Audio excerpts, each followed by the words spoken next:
You're listening to Cards to the Moon, a podcast about trading cards from both a collector and investor perspective.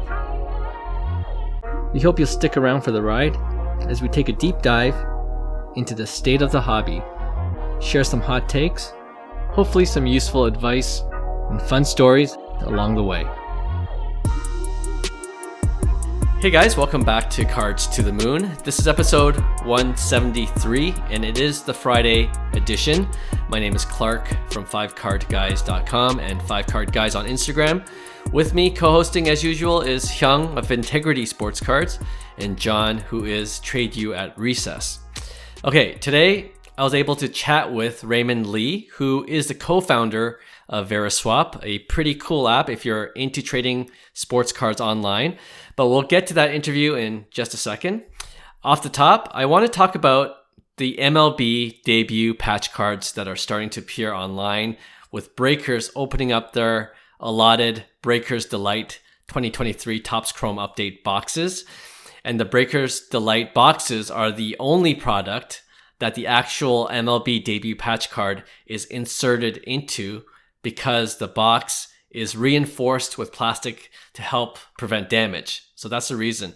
The rest, right, of the MLB Debut Patch cards, and I'm doing this preamble because I got a lot of comments saying what I'm about to say now, which is that the rest of the MLB Debut Patch cards will be in packs as a redemption card, but it will come with the option to send it off for grading either to Beckett, SGC, or CGC, as John previously recommended they should do in a past podcast. So I feel like Fanatics is listening to this podcast. I feel like they ripped off your idea, John.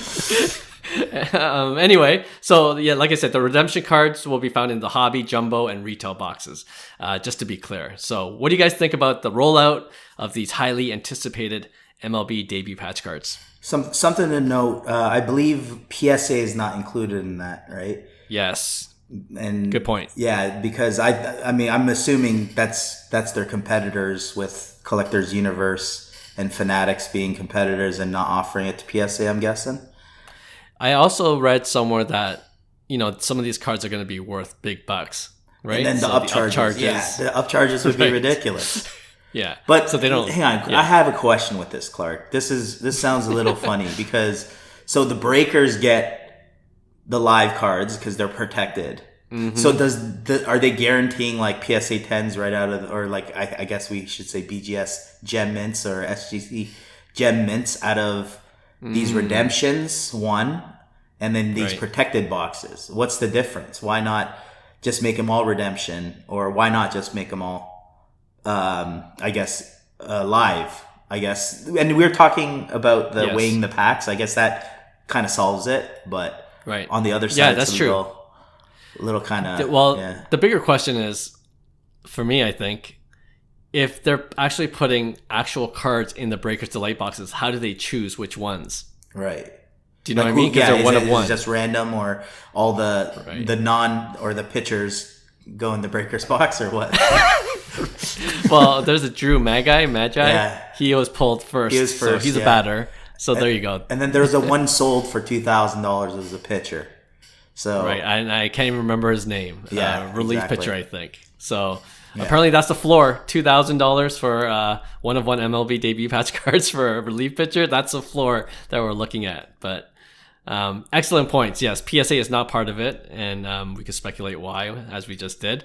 But otherwise, what do you think in terms of it being redemption cards and all that? I like the idea, to be honest. Like, I like the idea that you could submit it right away, but I think a lot of people are expecting gem mint cards straight from the factory, because that doesn't automate a gem mint card. It doesn't mean that it's gem mint coming straight from the factory, but that's the question. Will it come back? What if it comes back like a PSA 7, or somebody submits the redemption and it comes back at SGC 8? Right. What was the point of the protection of the breakers boxes, and That's true. Yeah. Didn't think about that. Just pondering, to me, it doesn't make sense. Like, why do breakers get it?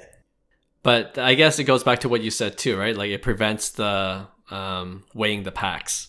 Right. Especially if it's in retail. Like, I don't know if that includes blasters or not, but yeah, that's one reason why.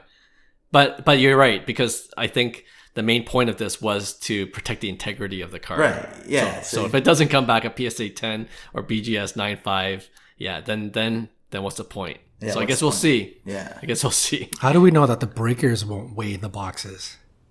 I don't even know how Breakers Delight boxes work. Like, I think the format's 2 autos. They have 2 autos per box, and it's more like it's all the same weight. Because what if Breakers, what if Breakers set aside certain boxes? Well, they're online orders, right? So they're being shipped out, I believe. I see. Oh, okay. Well, you guys know my thoughts. I mean, I've always kind of wanted this idea where one-of-ones, the integrity of one-of-ones are protected so that you can. Well, actually, I had a different idea in terms of like the redemption, like any redemption. But I remember always thinking like one-of-one chit code. I think I mentioned it a long time ago to you guys, maybe not on the pod, but yeah, one-of-ones coming out pre-graded. That makes sense to me. I think that's what people would like to see. But I mean, I guess it does kind of take away from the experience of like getting it in hand from a pack. Like, I mean, that's a pretty darn cool experience. So it kind of goes both ways. But yeah, Hyung brings up an interesting question, because what if one comes back at BGS 6.5 or something ridiculous?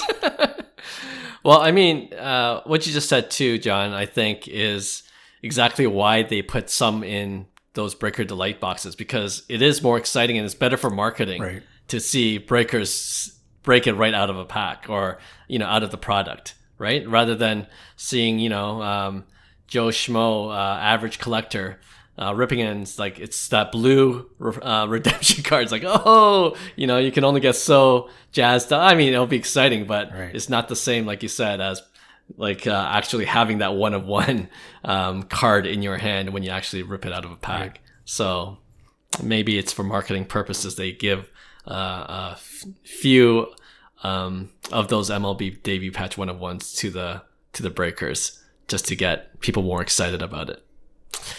Yeah, there's so many questions, but overall, it's kind of cool actually to see people getting excited about this. Like, everyone's tweeting about it. Everyone's on Instagram. When I saw that relief picture, I should really find out his name. This is which guy it is. The $2,000 pitcher. Yeah, the $2,000 MLB Debut Patch 101 pitcher.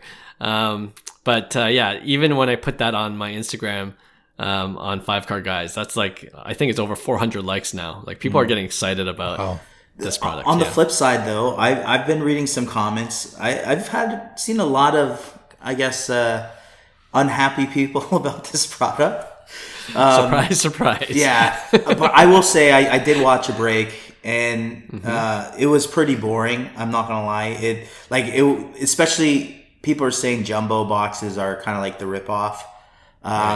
Retail is kind of like your best bet, they're saying, and then hobby next, and then obviously the Delight, and then jumbo the worst in terms of hits and colors. That's what I've heard. Whether that's true or not, I could see it though, because retail you might pull something that's more valuable, because these hobby boxes and jumbo boxes are pretty expensive for a Topps Chrome update. You're paying the premium for the auto that might not even be worth anything. Yeah, and there's a lot of pitcher autos. There's a lot of you get extra packs. And it's the rookie debut of a lot of these, like Adley, Gunner. Like, we've already had Topps Chrome, so Topps Chrome update's not kind of like the wanted set, I guess, in terms of the top notch guy. And then the one-of-ones only have Volpe and Walker. There's no Corbin Carroll or anything like that. Right. So the checklist, I think, is okay. I think it would be a fun rip, but I think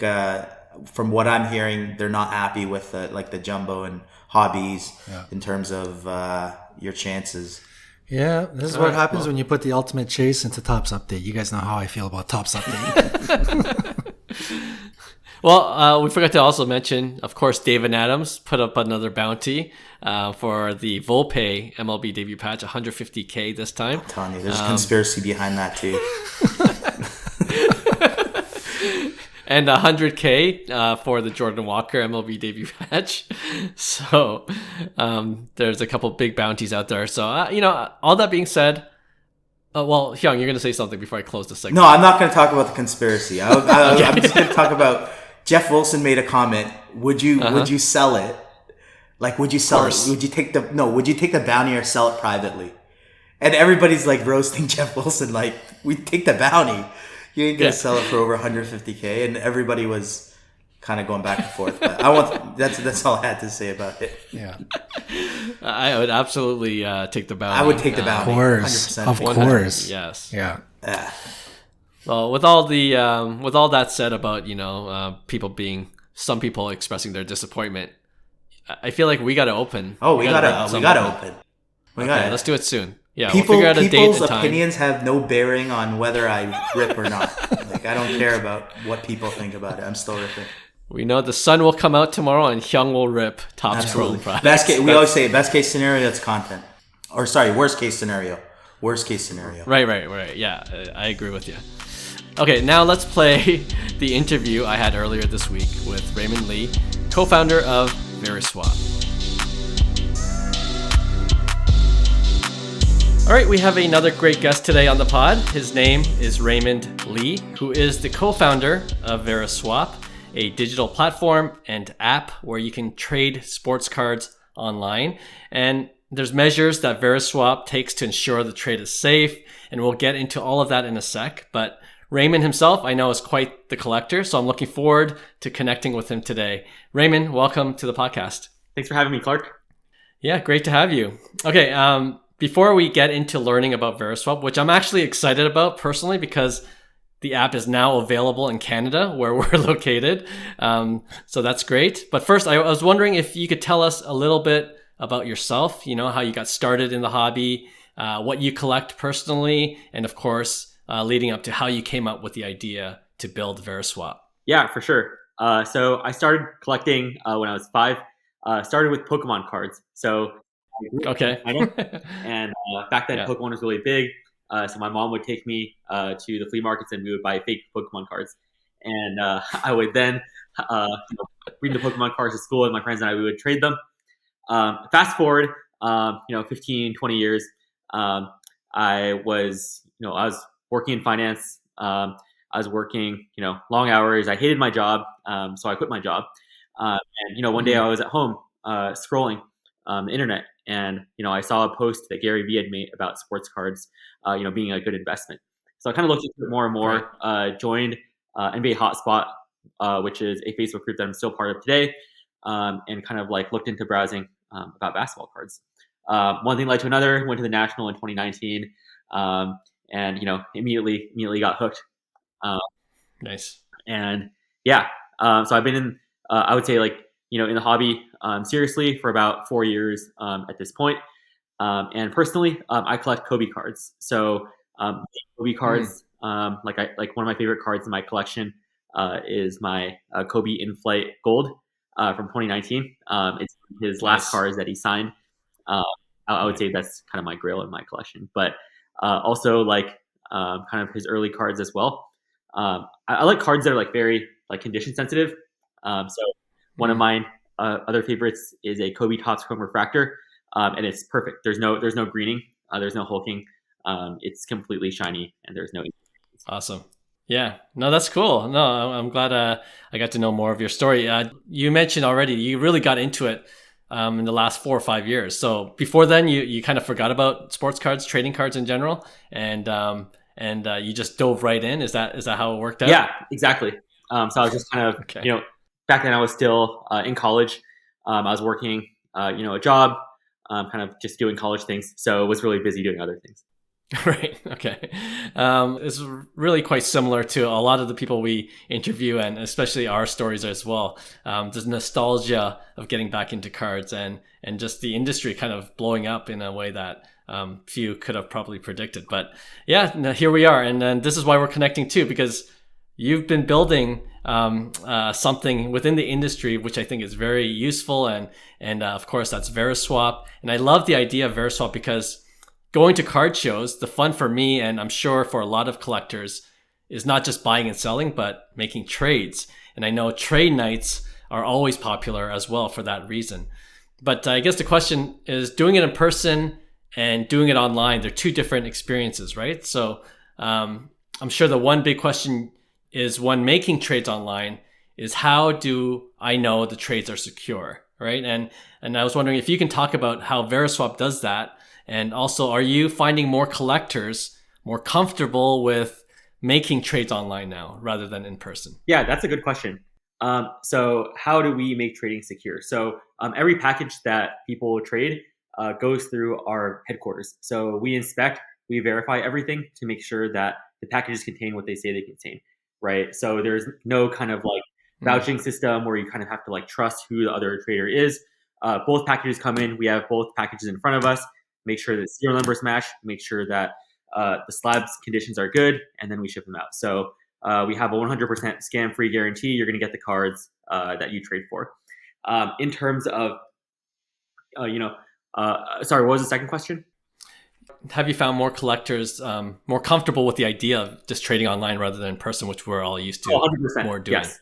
So I made this product because I saw that a lot of collectors were uncomfortable with trading their collections online. I would sometimes agree to deals. I used to be a card trader myself. I would do deals on Facebook and Instagram, and last minute, a lot of these deals would fall through because there wasn't that level of trust between the two parties. So now a lot of that same pool of people, they feel more secure in dealing online because they know that there's a third party intermediating the transaction. Yeah, no, I love that. I'm still hesitant to trade bigger cards, especially on Facebook and Instagram. Some of my friends do it all the time. So it's given me a little bit more confidence, but something like this is it's definitely something I'm more comfortable with. So I'm glad you guys developed Veriswap. And of course, having that peace of mind is pretty big for a lot of collectors. Can you just tell us about the fee structure? Correct me if I'm wrong. I think I read on your website, Veriswap takes a small percentage of the overall trade value. And if that's right, I guess the next logical question would be to ask, how is that trade value determined? Do the collectors decide that, or how's that work? Yeah, so the collectors decide what each of their cards is priced at. We recommend pricing at comps because we realize that increases the speed of transactions. If both sides are fair, then it's much easier to arrive at a quick conclusion. Our fee is 1.5% of the total trade value. So Clark, say for example, we're trading a $500 card for your $500 card, right? Each side would pay 1.5% of $1,000. So each side would pay $15 to Veriswap. And this covers shipping fees for lower end transactions. If you think about it, we cover priority mail, we insure everything, make sure everything is good. Okay. Yeah, that makes sense. All right. And then for higher end cards, is there a different fee structure or is it similar? It's similar. It's a little bit lower. It's around 1.25% for every dollar over $10,000. But it's approximately 1.5, 1.4%. Okay, cool. Yeah, I like that. I mean, we're all used to the 12% eBay charges on when we buy and sell. So that's quite the difference. Off the top of your head, can you think of a couple of big trades that were made on Veriswap since you guys launched the app? And can you tell me when you launched the app actually? Yeah, so we launched the app in February of 2022. So we're just about coming on to a year. Wow. Largest trade. We actually had one of our largest trades 2 days ago. So it was a $70,000 trade.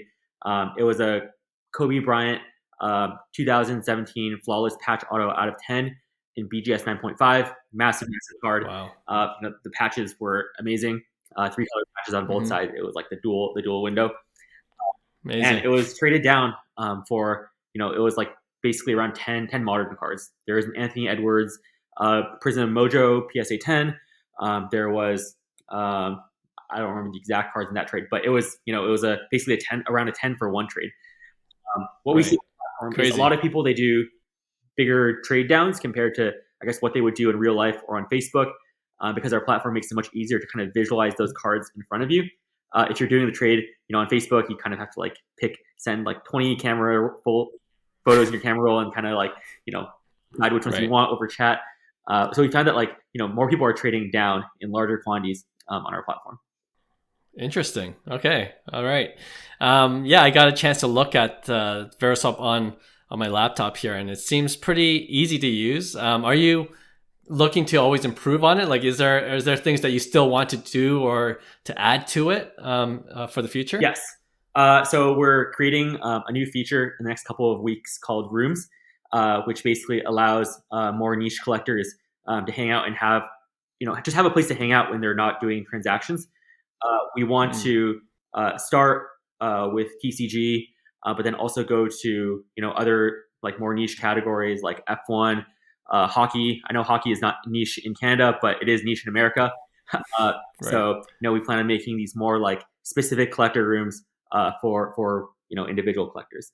Cool. Yeah, that's really cool.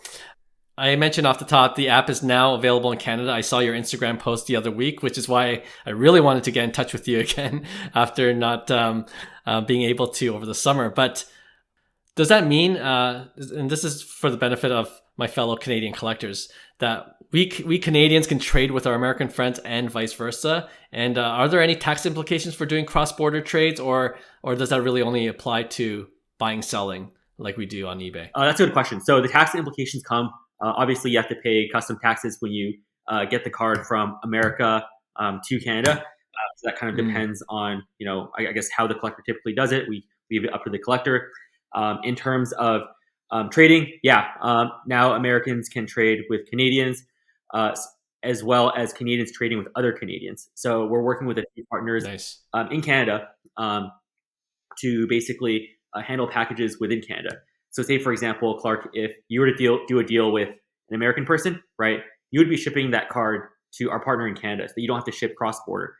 And, the American person would then ship, to our American hub, and then we would handle all the international cross-border shipments.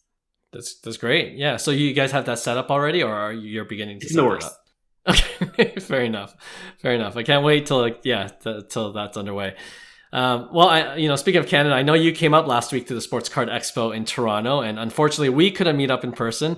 But how did you find the show? It's the biggest one here in Canada, and you can be honest. How do you find Canadian collectors, having met them over the past week? Yeah, I love the show.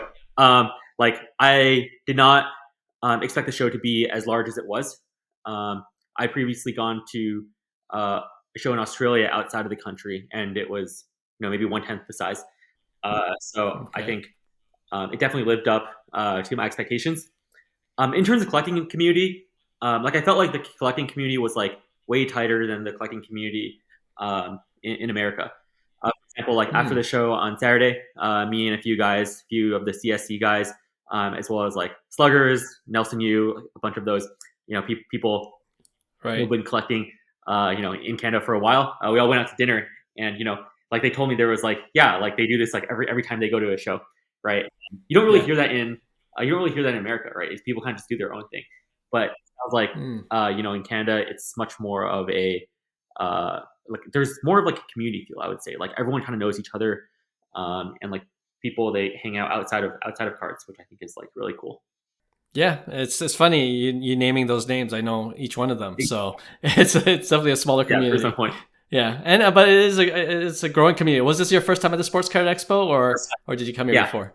I'd gone to Toronto a few times, but never for cards. Gotcha. All right. Yeah. I mean, if you've gone to it before, and we've been to several now in Toronto, it seems to be growing every year. So that's always a good sign as well. Last question for me is really, a more general question I like to ask each of our guests. Of course, in the hobby right now, nothing was as big as it was in 2021 when the pandemic kind of blew things up and things are kind of settling down. How do you envision the hobby in the next 5-10 years? Not just for Veriswap, but, for collectors in general, like yourself? I do envision the hobby expanding. I think with Fanatics entering and kind of their expertise in terms of marketing and operations, I do think that they will grow the footprint of the hobby. I think so far, they've demonstrated good proof that they've done that already.